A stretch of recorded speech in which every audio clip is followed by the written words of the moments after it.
Good evening, everybody. It's Alessandra in the kitchen. It's about almost 10 p.m. and I was just about to get ready to go to sleep. I remembered that tomorrow it would be a perfect day to make pasta e fagioli. Okay, so the hardest part of this recipe is remembering to soak your beans the night before. So good thing I did. So the rest is going to be very, very easy. I'm using a 1 pound Goya pig beans, which are one of my favorites because they resemble the Italian borlotti very much. What you want to do with your beans is sort them out for any little rocks or any bean that doesn't look too good. Actually, I see one right here that's cracked, doesn't look very good. Let's see. There's another one right here. Sometimes you find a little pebble, and that could be a problem if you end up cooking it. This is an example of a bean that doesn't look very good. I've just washed the beans under cold running water, and a couple times I rinsed them out nicely, filled up the bowl, I'm going to say with 3 quarts of water because the beans will swell up and grow. So you want to make sure there's enough water. Now I'm going to just leave it on the counter, and we'll see you tomorrow morning to make the most delicious, simple pasta fagioli ever. Good night. Good morning. Okay, we're ready to get the beans cooked for our delicious pasta fagioli. Being that we're in quarantine, we eat a bigger meal at lunch and a lighter one for dinner since everybody's home. And actually that reminds me very much of my childhood in Italy. That's how we did it. We ate a big lunch and a light dinner. Now, I've rinsed the beans on the cold running water. I've added 4 quarts of water, approximately 4 liters. And these are the ingredients that are going to go in. 2 plum tomatoes, 2 cloves of garlic, a few celery stalk, and a small carrot, and my own parsley from my garden. Super thrilled that we have stuff growing in the garden. Okay, so I'm going to put all the ingredients in, and let's meet by the stove and see how to proceed. I just put the flame on high. The pot is on. I am going to take the lid off and wait for it to come to a boil. The reason I want the lid off is that I could keep an eye. If you have the lid on, it's gonna make a mess all over the stove if it over boils. So once it starts boiling, I'll see you again. 7-8 minutes have passed and the beans have come to a rolling boil. I am going to lower my flame to a low, and you want to use a wooden spoon at all times. And the reason for that is because you don't want to break the boil, because if that breaks, the boil breaks, your beans will no longer cook.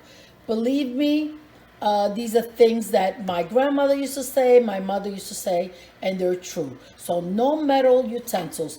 Plus, the wooden spoon is the favorite tool to all mothers, especially Italian ones. They make wonderful, beautiful children. Okay, I'm gonna place the lid on and let it simmer at a slow boil for about an hour and a half. I'll check them in about 45 minutes and see, okay? Okay, a good hour has passed, and let's take a look.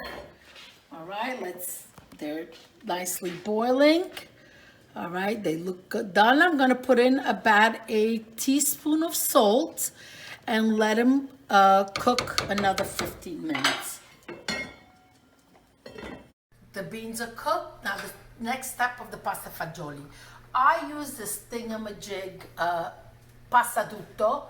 I think it's called a ricer or a strainer, vegetable strainer, but I bought this at Bed Bath & Beyond many years ago, but I know they still sell them. Okay, now this is my homemade olio santo, which is basically the crushed red hot pepper and extra virgin olive oil that I will add on the end, fresh parsley. Now let's talk about the pasta, or for the people who don't like spicy, just a regular olive oil. This is the pasta you should be using for pasta fagioli. Si chiama pasta mista, which is all different shapes of pasta. The reason this came about to use this type of pasta is that many years ago, beans were food that farmers cooked. People were not as well, things, I shouldn't say wealthy or poor, but it was just different. So whatever pasta was left over in the packets, they would mix it together and just put it in the pasta fagioli. Now has become tradition, so what people do is they actually sell it already all put together. What's great about the pasta mista that comes in one package, this is from Gragnano. It's an organic pasta, but a lot of the Divella makes it, Anna makes it. A lot of different companies also have the pasta mista. What's wonderful about it is that it's pretty much all the same size, so you could drop it together and it cooks evenly. When we did it the old-fashioned ways, where you cut up, the ziti, and you cut up the linguine, and you put in the ditalini, it would cook at a different pace. So when you got the ziti, it would still be raw, and the linguine would be overcooked. So let's get started for the next step. We moved over to the stove. The beans are boiling. They're fully cooked. It is now safe to put in metal, because I'm going to need the skimmer to grab all the vegetables and some beans. I did also add some fresh parsley now, right before doing this, so all the flavors come out. The reason why I am going to be grinding some of the beans is because I just want the cream out of them, and that's what's gonna make a nice thick pasta fagioli, and that's what you want. You want equal parts of the pasta, equal parts of the beans, and equal parts of that cream. Okay, let me also grind the garlic. Let's find the garlic. All right, I'm gonna be, there it goes.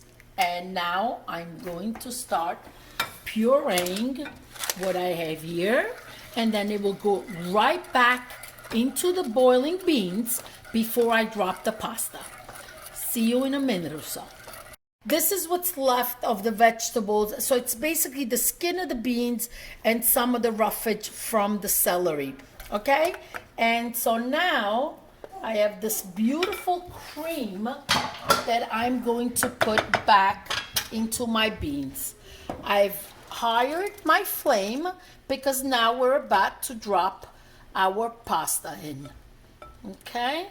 So it's nice boil. I am going to open my package of pasta. It's exactly just a little bit over, it's mezzo kilo, which corresponds to a little bit over a pound. And here goes the pasta in. Okay, I'm gonna stir it. Okay, beautiful, beautiful. I wish you could smell it.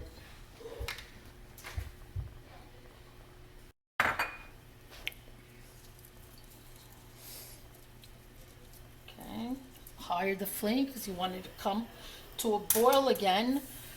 Chop up my fresh parsley right in it.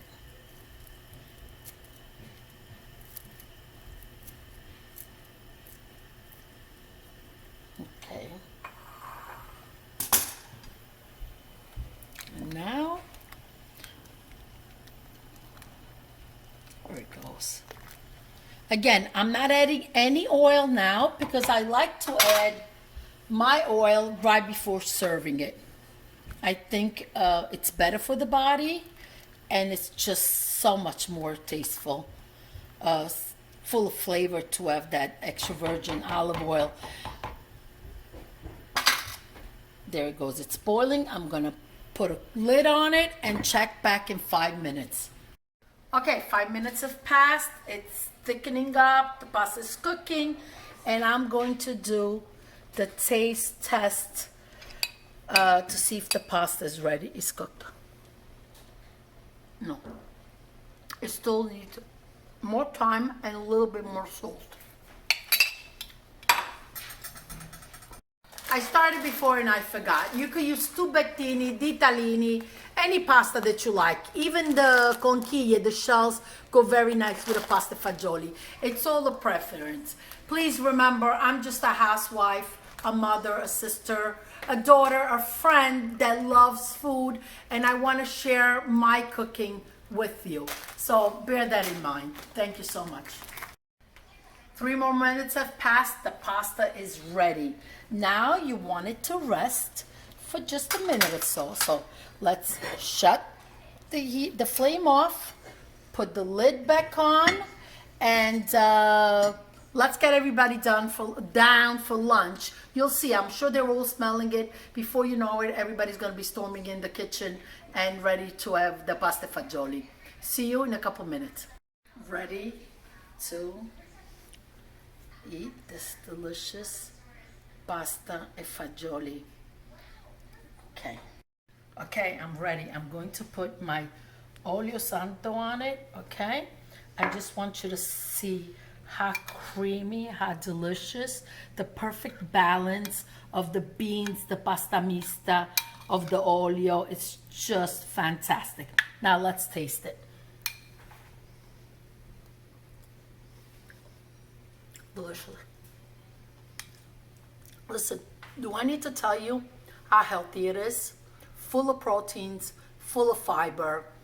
You have your carbs, vegetables in it. It's budget friendly. You have the beans in your pantry that keep for weeks, so you always have a meal ready, and it's just absolutely, hold on,